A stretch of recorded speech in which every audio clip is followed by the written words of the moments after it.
Join me as we take a deep, unflinching look at the rise, crisis, and uncertain future of one of the most powerful religious empires in modern America and the man who built it, Bishop T.D. Jakes. For decades, the name T.D. Jakes has carried enormous weight in Christian culture. To millions, he was more than a preacher. He was a motivator, a counselor, a cultural figure, and a symbol of what faith-driven success could look like in the modern age. From sold-out arenas to best-selling books, from film productions to international conferences, Jakes built a ministry that transcended the walls of the church. At the center of it all stood the Potter's House in Dallas, Texas, a megachurch that at its height drew more than 20,000 people every week. Cameras rolled, choirs thundered, sermons went viral, and behind the pulpit stood a man whose voice shaped sermons, sound bites, and spiritual language for an entire generation. But empires built on visibility are also built on vulnerability. As the years passed, the conversation around megachurches began to change. Across the United States, church membership steadily declined. Younger generations grew skeptical of institutions. Trust in organized religion fell to historic lows. Critics questioned whether celebrity pastors had become brands first and shepherds second. And then, in 2024, everything accelerated. October of that year marked a turning point in the public narrative surrounding T.D. Jakes. A series of allegations surfaced online, serious claims made by named individuals speaking directly to the camera. The videos spread rapidly, amplified by social media algorithms primed for controversy. The first accuser, Dwayne Youngblood, posted a video describing alleged events he claimed occurred decades earlier. His accusations were emotional and explosive, and they immediately ignited widespread discussion. Soon after, two other individuals, Richard Youngblood and Timothy Anderson, came forward with similar claims, each describing alleged encounters from the past. To the internet, it looked like a wave. Headlines grouped the accusations together, framing them as corroboration. Reaction videos multiplied. Comment sections hardened. In the digital space, nuance disappeared almost instantly. For many viewers, the verdict was already decided. But behind the scenes, the story was far more complicated.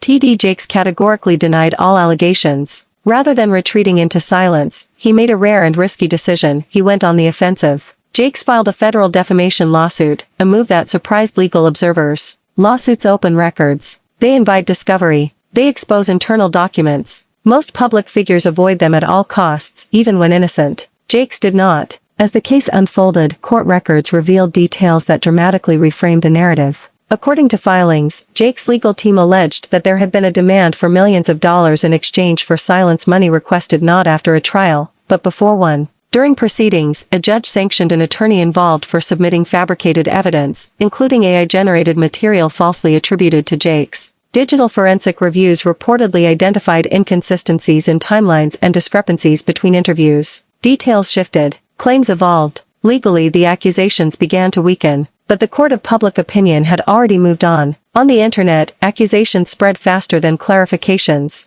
Retractions rarely go viral. Sanctions don't trend. For many, suspicion had already solidified into belief. Regardless of legal outcomes, reputational damage was done. Then, as pressure mounted, Jakes' body gave out. On November 24, 2024, during a live Sunday service at the Potter's House, viewers watched as T.D. Jakes suddenly slumped in his chair. His microphone slipped. His body shook. Ushers rushed the stage. The live stream cut away without explanation. At first, church officials described the incident as minor. Months later, the truth emerged: a massive heart attack. Doctors reportedly confirmed that the right side of his heart had been starved of blood and that he had been minutes from death. The same stage that had carried his voice for decades nearly became the place where it ended. From that moment forward, the question was no longer whether T.D. Jakes would step down but when. Behind the scenes, the ministry was already changing. Attendance declined sharply. Where weekly numbers had once hovered around 23,000, reports suggested they had dropped to nearly 12,000.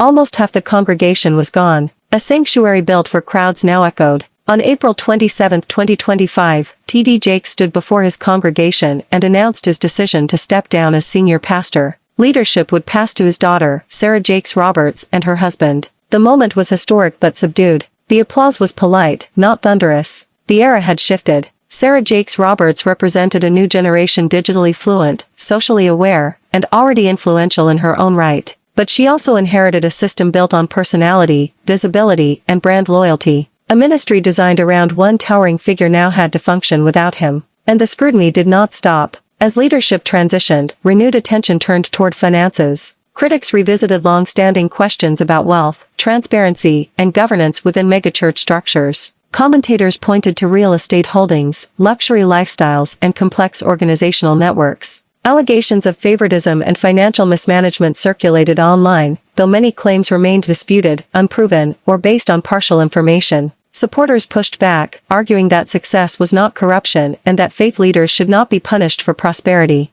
Others countered that churches are not corporations and that moral authority demands higher accountability. Then came reports still contested of a whistleblower alleging internal wrongdoing at high levels of the organization. Details were limited, investigations were unclear, facts were disputed, but the psychological impact was immediate. Uncertainty replaced confidence. What had once appeared unshakable now seemed fragile. And this story did not exist in isolation. Across America, megachurch empires were collapsing or being radically restructured. Hillsong, Mars Hill. Institutions once defined by charisma and celebrity were now case studies in what happens when power concentrates without sufficient accountability. National surveys confirmed the broader shift. Church membership fell below 50% for the first time in U.S. history. Trust in organized religion hovered around 30%. Younger generations increasingly described themselves as spiritual but not religious. The model was breaking. T.D. Jakes' story became emblematic of a larger reckoning. Not a single scandal, not one accusation, but a convergence of cultural change, media dynamics, institutional fatigue, and human limitation. Today his legacy remains deeply contested. To millions, T.D. Jakes is still a transformative figure whose sermons healed marriages, restored hope, and reshaped faith language for a generation. To critics, he represents the dangers of mixing spiritual authority with wealth, celebrity, and unchecked influence. Both perspectives exist at once. What is undeniable is that the era of unquestioned megachurch dominance is ending.